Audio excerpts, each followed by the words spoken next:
So how do you transform your bedroom into a home studio, and how do you do so without spending a lot of money? This is part 3 of a series I'm doing on home studio setup, and in this video I want to show you how I set up my room, in particular how I built my acoustical panels and where I placed them to help improve the sound of the room. And my goal for this video is to help you in your home studio setup and how to do that on a budget. Let's jump in. Hey, my name is Eric Miller and I help guitar players with recording and production. And before we get started, I want to encourage you to download my free 5-step guide to recording pro music from your home studio. It looks like this.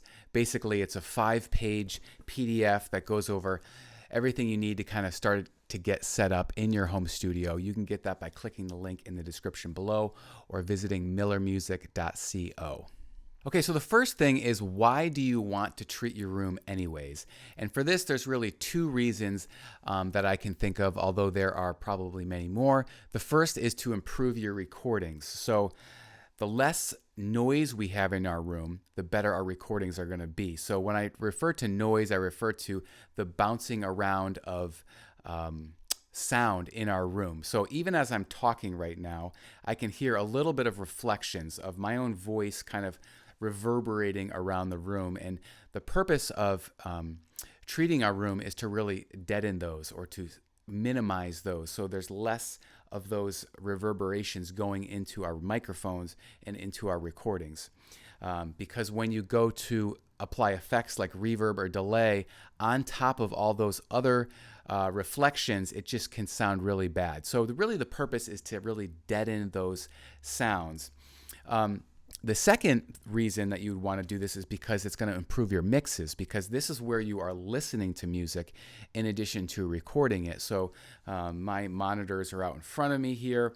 If they're playing back to me and I'm also hearing lots of reflections bouncing off the back wall, off the side walls, off the floor, or off the ceiling, that's just not going to sound good, and it's not going to really give me an accurate representation of what's actually happening in the music when I'm listening to this. Now, of course, you can listen with headphones and kind of minimize that, but the goal is to really be able to listen to your own speakers in the open air and get a good sound and an accurate sound when you're listening to music. Okay, so step 2 is, how do you do that? And the main way I have found to do that is to create acoustical panels in the room. So you can see those on the back wall there. There's one on the right, and there's, let's see, one on the right and 2 on the left over there. And I don't know, I'm all mixed up and pointing back there, but you can see them. And the reason I also have them on the sides of the room as well, and that prevents reflections bouncing back, particularly in the back corners where you get a lot of bass buildup. The frequencies, for whatever reason, I'm not an engineer, but they tend to, those bass responses tend to build up in the corners. So you want to put some in the corners and also on the sides. So side to side reflections, you can't see them in this video, but I have also panels that look similar to the ones that you see behind me, but they're also on the side wall. Okay, now I want to show you how I built these side panels and foam panels. Okay, so here's a quick look at one of the panels, and I want to show you how I built this. I got it off of a company a few years ago, and I've had these in 2 studios that I've built. And basically what it is, it's a foam pad, looks like this, and I reinforced the foam pad with some wood, some small pieces of wood to stabilize it a little bit, and then I also glued a sheet around to match the color of my walls, and that is really it.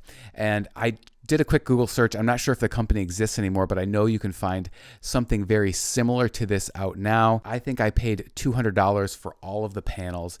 I have 5 or 6 panels here. I think with a little bit of decoration, they look a lot better than just putting the white panels on the wall. Okay, so step number 4 is things to avoid. And this, I want to talk about one of the biggest problems I've found, which was window treatment. Okay, so if you think about glass, if you have sound hitting the glass, it's going to bounce off really quickly because glass is such a hard surface.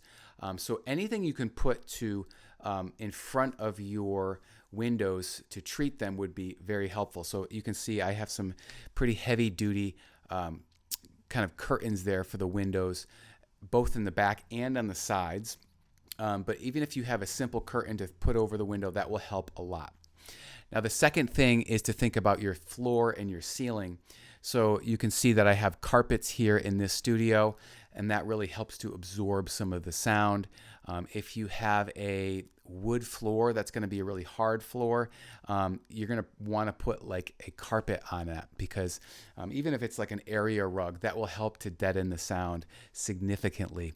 And lastly is your ceiling. So the space above you, I don't have any treatment on the ceiling, but if you wanted to, you could get one of those panels and then place it on your ceiling, and that will help the sound from going up and down. So if you haven't already, I encourage you to download this free 5-step home recording guide. Also, if you want to see the other videos in this series, the first one I did was on what is the right audio interface for your home studio, and the second video I did was on setting up your studio monitors to get great mixes. You can get those by clicking up here. I'll also put the playlist in the description below, and I'll see you on the next video.